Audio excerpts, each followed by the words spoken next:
తెలంగాణలో లోక్సభ ఎన్నికల వేడి రాజుకుంటోంది. టీ కాంగ్రెస్లో ఎంపీ టికెట్ల కోసం తీవ్ర పోటీ నెలకొంది. కేవలం టికెట్ ఆశావులే 300కు పైగా ఉన్నారంటే పోటీ ఎలా ఉందో అర్థం చేసుకోవచ్చు. తమ వారికి టికెట్ ఇప్పించుకోవడం కోసం ఏకంగా మంత్రులే రంగంలోకి దిగారు. ఇంతకు ఎంపీ టికెట్ల కోసం ఎవరెవరు దరఖాస్తు చేసుకున్నారు?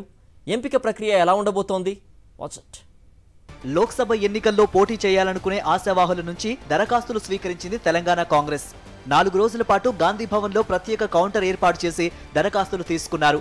మొదటి 2 రోజులు పెద్దగా అప్లికేషన్లు రాకపోయినా చివరి 2 రోజులు 100కు పైగా వరదలా వచ్చాయి.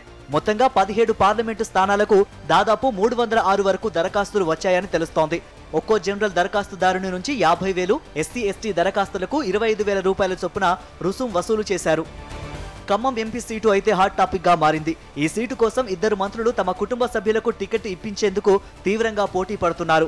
డిప్యూటీ సీఎం మల్లు భట్టి విక్రమార్క భార్య నందిని, మంత్రి పొంగులేటి శ్రీనివాసరెడ్డి తమ్ముడు ప్రసాద్ రెడ్డి ఖమ్మం టికెట్ కోసం దరఖాస్తు చేసుకున్నారు. వీరేగాక మాజీ ఎంపీ విహెచ్, మాజీ కేంద్ర మంత్రి రేణుకా చౌదరి ఇదే టికెట్ కోసం దరఖాస్తు చేసుకోవడంతో ఎవరికి ఇస్తారనే అంశంపై చర్చ సాగుతోంది.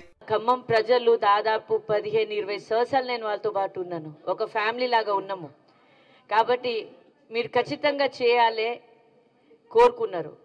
ఇద్దరు కలిసి చేస్తే ప్రజలకి మేము అందుబాటులో ఉంటాము.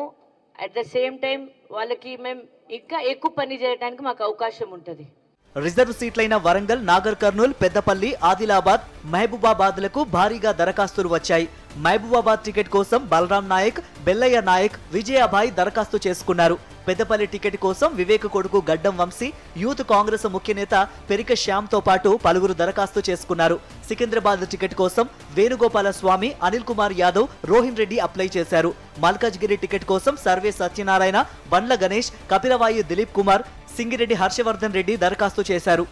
భువనగిరి టికెట్ కోసం ఎమ్మెల్యే కుంభం అనిల్ కుమార్ రెడ్డి కూతురు కీర్తిరెడ్డి, సామర కిరణ్, కోమటిరెడ్డి పవన్ రెడ్డి, వరంగల్ టికెట్ను మోత్కపల్లి నరసింహులు, సర్వే సత్యనారాయణ, పిడమర్తి రవి, సిరిసిల్ల రాజయ్య తదితరులు కోరుతున్నారు.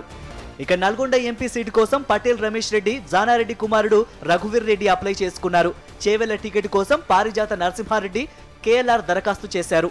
నాగర్ కర్నూల్ టికెట్ను మల్లు రవి, సంపత్ కుమార్, చారగొండ వెంకటేష్ ఆశిస్తున్నారు. దరఖాస్తులను ఏఐసీసీ నియమించిన హరీష్ చౌదరి నేతృత్వంలోని ఎన్నికల స్క్రీనింగ్ కమిటీ పరిశీలించనుంది. ఫిబ్రవరి 2వ వారంలో సెంట్రల్ ఎలక్షన్ కమిటీ రేసు గుర్రాలను సెలెక్ట్ చేసి తుది జాబితా ప్రకటించనుంది.